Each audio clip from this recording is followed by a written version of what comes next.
Good morning students.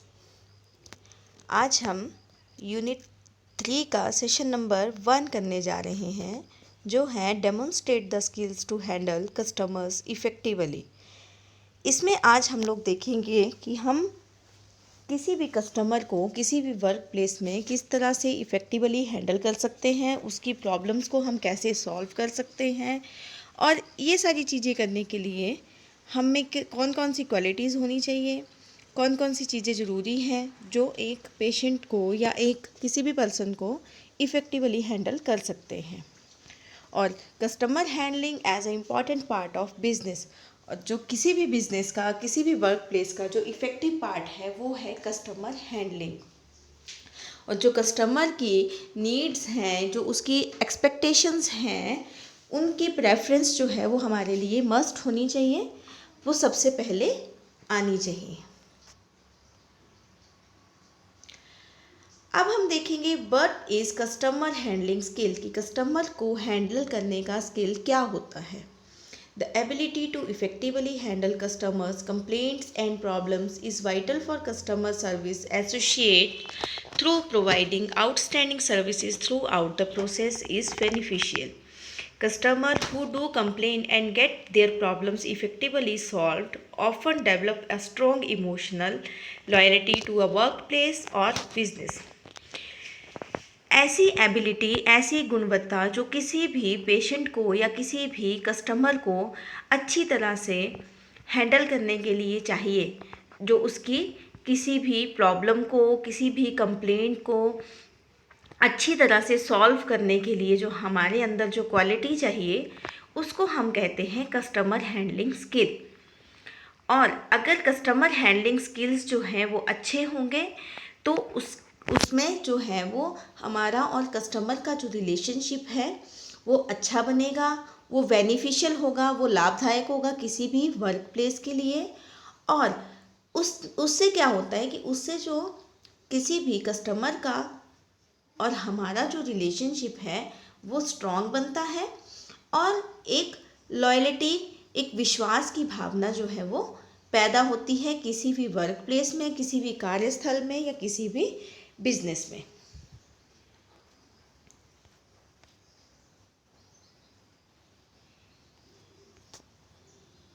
अब हम देखेंगे skills to handle customers effectively. वो कौन कौन से स्किल्स हैं जिनकी ज़रूरत होती है किसी भी ग्राहक को, किसी भी कस्टमर को अच्छी तरह से हैंडल करने के लिए। सबसे पहले है communication skills, self control, patience, ownership attitude, empathy, good phone skills, team spirit, knowledge ability to work under pressure, a positive attitude. First of all, we will see about communication skills. ये हम सभी जानते हैं कि communication किसे कहते हैं। Communication क्या है? कम्युनिकेशन एक ऐसी प्रोसेस है, संचार एक ऐसी प्रोसेस है जिसके द्वारा हम अपने विचार, हम अपनी फीलिंग्स, हम अपनी सोच, या हम अपने जो हमारे जो कार्य है या जो भी काम है उसके बारे में हम एक दूसरे के साथ जो है वो अपनी फीलिंग्स जो है वो शेयर करते हैं, उसे कहते हैं कम्युनिकेशन। तो इफ़ेक्टिवली कस्टमर को हैंडल करने के लिए कम्युनिकेशन जो है वो बहुत ही एक ज़रूरी तथ्य है। In course of work, you will interact with people from all walks of life. Responding to inquiries and all other interactions your job role demands. It is important that you are able to communicate meaningfully and clearly to the customers and send the right message with your body language. कि कभी भी हम किसी भी कार्यस्थल में, कहीं पे भी जब हम काम करते हैं तो हम अलग अलग तरह के लोगों के साथ मिलते हैं, जिनकी इंक्वायरीज़, जिनकी जो भी कोई भी क्वेश्चन है या कोई भी प्रॉब्लम है, उनका उत्तर हमें देना होता है और उन्हें हमें सेटिस्फाई भी करना होता है।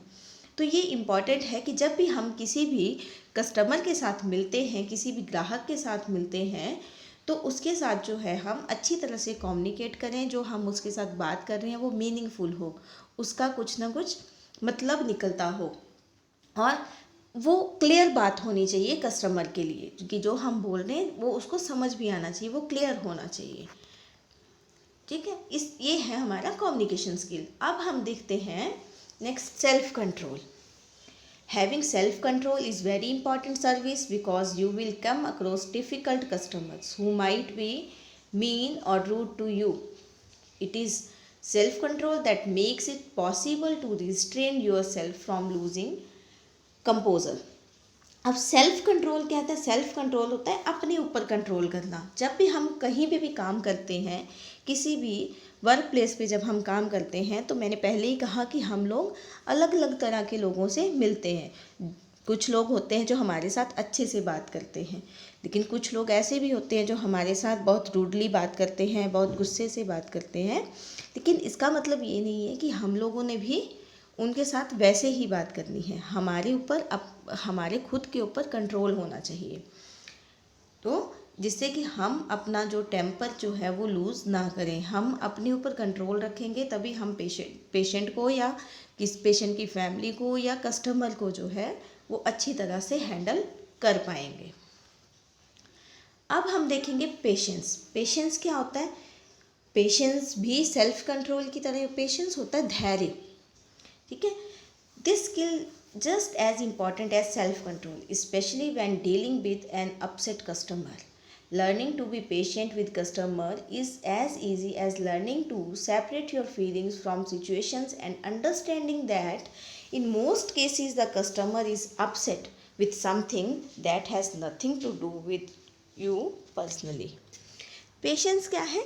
पेशेंस भी है जो सेल्फ कंट्रोल की तरह होता है। ठीक है, पेशेंस जो है उसको हम धैर्य कहते हैं, और धैर्य जो है वो भी किसी भी कस्टमर को, किसी पेशेंट को इफ़ेक्टिवली हैंडल करने के लिए ज़रूरी होता है। क्योंकि ज़रूरी नहीं है कि जैसा हम एक्सपेक्ट कर रहे हैं कि कोई हमसे बात करेगा वो वैसे ही बात करेगा, क्योंकि जब भी किसी को कोई प्रॉब्लम होगी तो वो अपनी प्रॉब्लम हमारे पास लेके आएगा।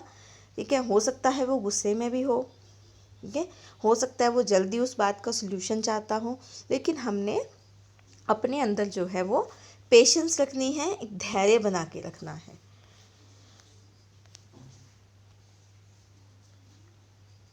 अब नेक्स्ट हम देखेंगे ऑनरशिप एटीट्यूड। ऑनरशिप एटीट्यूड क्या होता है? मतलब ऑनरशिप होता है किसी चीज़ का मालिक होना। ठीक है, ऑनरशिप एटीट्यूड क्या है? Taking an ownership approaching to your duties give you the ability to empathize when a customer complains of service failure. Ownership approach also leads to self motivation, which will improve your productivity. Productive employees will get the promotions. ठीक है, ownership attitude है कि जब भी कोई patient हमारे पास आता है या कोई कस्टमर हमारे पास आता है या पेशेंट का फैमिली मेम्बर हमारे पास आता है, तो हमारे अंदर ऐसा एटीट्यूड होना चाहिए। एटीट्यूड होता है एक सिलेक्टिव वे, किस तरह से हम सोचते हैं, किस तरह से हम काम करते हैं, किस तरह से हम बिहेव करते हैं, उसको हम बोलते हैं एटीट्यूड। तो हमारा एटीट्यूड जो है वो हमेशा पॉजिटिव होना चाहिए कि जब भी पेशेंट हमारे पास आता है या जब भी कस्टमर किसी भी सर्विस फेलियर के बारे में, जैसे कस्टमर हमारे पास आता है और बोलता है कि मुझे ये चीज़ चाहिए थी और ऐसा यहाँ नहीं हो रहा है, आपके वर्क प्लेस पे अच्छा काम नहीं हो रहा है, तो उसके टुवर्ड हमारा एटीट्यूड कैसा होना चाहिए? हमें उसकी बातों पे ध्यान देना चाहिए। हमें सोचना चाहिए कि अगर ये ऐसा कुछ बोल रहा है तो हो सकता है कि हम में कोई कमी हो, और उस कमी को सुधारने की जो, अगर वो अच्छी है हमारी तरफ से, हमें लगता है कि वो सर्विस जो है वो हम अच्छी दे रहे हैं, लेकिन फिर भी कस्टमर कंप्लेन करता है, तो उसको और ज़्यादा इम्प्रूव करने की क्वालिटी, और ज़्यादा इम्प्रूव करने का एटीट्यूड हमारे अंदर होना चाहिए। और अगर एक एम्प्लॉय जो हो वो प्रोडक्टिव होता है, अच्छा काम करता है, तो वो जल्दी से आगे तक पहुंच पाता है। ठीक है, अब नेक्स्ट आता है एम्पैथी। एम्पैथी होता है, empathy is very important is creating a great customer experience and also play a key role in resolving customer complaint. Empathy is a key requirement for building a strong engaged relationship between you and customer. Empathy है कि हम किसी के साथ अच्छे से behave करते हैं, सहानुभूति। ठीक है, सिंपैथी और एम्पैथी ये दोनों जो हैं वो साइमल्टेनियसली यूज्ड होने वाले वर्ड्स हैं। ठीक है, हम किसी के साथ भी अच्छे से बिहेव करते हैं, ठीक है, उसको उस चीज़ को बोला जाता है एम्पैथी। अब नेक्स्ट है good phone skills. You have to speak as clearly and as professionally as you can, hence the needs for good phone skills. Great telephone skills go a long way in maintaining excellent relationship with customer. Good phone skills क्या है? Good phone skills जो है वो भी communication skills की तरह है, लेकिन कम्युनिकेशन स्किल में हम लोग जो हैं वो फ़ोन पे भी बात कर सकते हैं, हम लिख के बात कर सकते हैं, या लेकिन फ़ोन स्किल्स में क्या है, हमने जो है वो फ़ोन कॉल्स अटेंड करनी है। तो जब भी हम किसी भी फ़ोन कॉल को अटेंड करते हैं, तो जो भी हम किसी के साथ बात करते हैं फ़ोन पे, वो बिल्कुल क्लियर होनी चाहिए और प्रोफेशनल होनी चाहिए, मतलब अपने काम से रिलेटेड ही होनी चाहिए। और अगर हम में अच्छा टेलीफोन स्किल होगा तो हम जो है वो पेशेंट के साथ, कस्टमर के साथ एक एक्सीलेंट रिलेशनशिप क्रिएट कर सकते हैं। बहुत ही अच्छा रिलेशनशिप जो है वो क्रिएट कर सकते हैं। अब है team spirit. Team spirit, excellent customer service require teamwork. If you can't be a team player, you are not going to be a very effective in your role. Working well with others is an essential skill for being successful and rendering delightful service to our customer. Team spirit का मतलब है कि एक team की तरह काम करना। हम जहाँ भी काम करते हैं, ऐसा पॉसिबल कभी भी नहीं होता कि हम सोचें कि हम अकेले ही किसी काम को कर सकते हैं। इसके लिए हमें और भी लोगों की ज़रूरत पड़ती है, जिनके साथ हम टीम में हम मिलजुल कर काम करें। अगर मिलजुल कर हम काम करेंगे तो बहुत अच्छे आइडियाज़ भी आएंगे। हमें पता चलेगा कि अलग अलग लोग अब अलग अलग व्यूज़ देते हैं ना, अलग अलग लोगों के अलग अलग विचार होते हैं, कुछ हमसे भी ज़्यादा अच्छा सोच सकते हैं। तो कभी भी जब इफ़ेक्टिवली काम करना है तो हमें हमेशा एक टीम में ही काम करना है। अगर हम एक टीम मेंबर के रूप में अगर हम अच्छी तरह से काम नहीं कर पाते तो हम लोग जो है वो किसी भी चीज़ को अच्छी तरह से हैंडल नहीं कर सकते। अब नेक्स्ट है knowledge ability. You must demonstrate knowledge ability about your product and service. You should be able to explain customer clearly what your product can do, what services are on offer. No one will fake your serious. If you can't give good information and product and service your employer offers, कि हम किसी भी जिस भी work place में हम लोग काम कर रहे हैं उसके बारे में हमारा जो नॉलेज है वो अच्छा होना चाहिए। जब भी कस्टमर हमारे हमसे कुछ पूछता है या हम कस्टमर को अपने वर्क प्लेस के बारे में, अपने काम के बारे में अगर हम कुछ बताते हैं तो हमें उसका पूरा नॉलेज होना चाहिए। अगर हम में नॉलेज की कमी है, अगर हमारे पास अपने प्रोडक्ट का अच्छी तरह से नॉलेज नहीं है तो हम किसी को भी इम्प्रेस नहीं कर सकते, किसी को भी अच्छी तरह से नहीं समझा सकते। इसलिए knowledge ability is must. Next है ability to work under pressure. Sometimes it can get hectic really quickly when sales are at its peak और during the rush hour. It is important that you are able to keep your head above water. This ability makes it possible to remain calm and professional even when customers are drawing you in request or complaint. Ability to work under pressure का मतलब है कि चाहे हम कितनी भी pressure में हो, हमें कितना भी वर्कलोड हो, हमें काम का कितना भी प्रेशर हो, लेकिन हम उस सिचुएशन में भी हम जो है वो अपना काम जो है वो अच्छी तरह से कर सकें। ये एबिलिटी जो है वो कस्टमर को हैंडल करने के लिए जो है वो मस्ट है, वो हम में होनी चाहिए। क्या होता है कि कई बार जो है हम बहुत ज़्यादा हेक्टिक शेड्यूल के कारण, बहुत ज़्यादा बिजी शेड्यूल के कारण हम जो है वो बहुत ज़्यादा थक भी जाते हैं। ठीक है, हमारा जो माइंड है वो प्रेशर में आ जाता है, या जब बहुत ज़्यादा काम होता है तो हमें पता नहीं चलता कि हमने कौन सा काम पहले करना है, कौन सा काम बाद में करना है। लेकिन ये एक स्किल है कि हम अपने आप को कंट्रोल करें, और एक एबिलिटी हम में होनी चाहिए कि हम उस प्रेशर में भी, उस वर्कलोड में भी हम अपने काम को इफ़ेक्टिवली अच्छी तरह से कर सकें। अब नेक्स्ट आता है positive attitude. Learn to be positive. A positive attitude affects the work environment. It enhances communication between the customer being served. People remember being treated well, that appreciate courtesy and kindness and will come back for more. एक positive attitude किसी भी, मैंने पहले भी आप लोगों को बताया कि पॉजिटिव एटीट्यूड क्या होता है। एटीट्यूड होता है it is the selective way of thinking and behaving.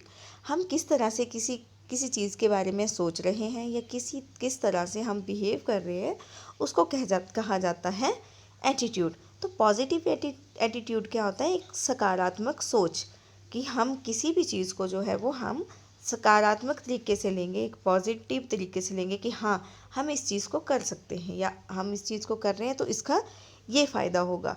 ठीक है, हम नुकसान की तरफ हम कम ध्यान देंगे, नेगेटिव फीलिंग्स की तरफ हम कम ध्यान देंगे और हम किसी भी चीज़ के बारे में पॉजिटिवली सोचेंगे। अगर हमारा एटीट्यूड किसी भी चीज़ के लिए पॉजिटिव रहेगा तो हम हर चीज़, जैसे पहले के जो हमने स्किल्स पढ़े हैं, जैसे कम्युनिकेशन है, पेशेंस है, सेल्फ कंट्रोल है, वर्क अंडर प्रेशर है, टीम स्पिरिट है, तो ये सारी चीज़ें हम तभी कर पाएंगे जब हमारा जो एटीट्यूड है वो किसी भी चीज़ के लिए पॉजिटिव होगा। अब जैसे हम एक टीम स्पिरिट की बात ही लेते हैं। ठीक है, टीम स्पिरिट में अगर हम लोग इकट्ठे काम कर रहे हैं और हमें लगता है कि हम जो काम कर रहे हैं वो बिल्कुल अच्छा है और हमसे ज़्यादा अच्छा जो है वो कोई नहीं कर सकता, तो वो क्या हुआ, वो तो नेगेटिव एटीट्यूड हुआ कि हम सोच रहे हैं कि जो हम कर रहे हैं वो अच्छा है। और अगर हमें कोई सलाह देता है या हमें कोई अच्छी चीज़ बताता है तो हम सोचते हैं कि ये हमें नीचा दिखाने की कोशिश कर रहा है, जबकि मैं इससे ज़्यादा अच्छा कर सकता हूँ या कर सकती हूँ। तो वो जो है वो नेगेटिव एटीट्यूड हो गया। लेकिन अगर हम अपना पॉजिटिव एटीट्यूड रखेंगे, हम दूसरे आदमी की बात सुनेंगे, तो हो सकता है हम उस काम को और ज़्यादा अच्छे तरीके से कर सकें। ठीक है, तो पॉजिटिव एटीट्यूड जो है वो भी किसी भी कस्टमर को हैंडल करने के लिए जो है वो इफ़ेक्टिव है। आई होप कि आप लोगों को ये सेशन जो है वो अच्छी तरह से समझ आ गया है। ठीक है, इस सेशन में एक बार फिर से मैं ब्रीफ करती हूँ कि हम लोगों ने क्या पढ़ा। हम लोगों ने पढ़ा कि कस्टमर हैंडलिंग स्किल्स क्या होते हैं। ठीक है, और किसी भी कस्टमर को हैंडल करने के लिए, एक इफ़ेक्टिवली काम करने के लिए किसी भी वर्क प्लेस में हमें किन किन स्किल्स की ज़रूरत होती है। कि ये सब कुछ हमने इस सेशन में पढ़ा है। आई होप कि आप लोगों को ये सेशन जो है वो समझ आ गया होगा। Thank you very much.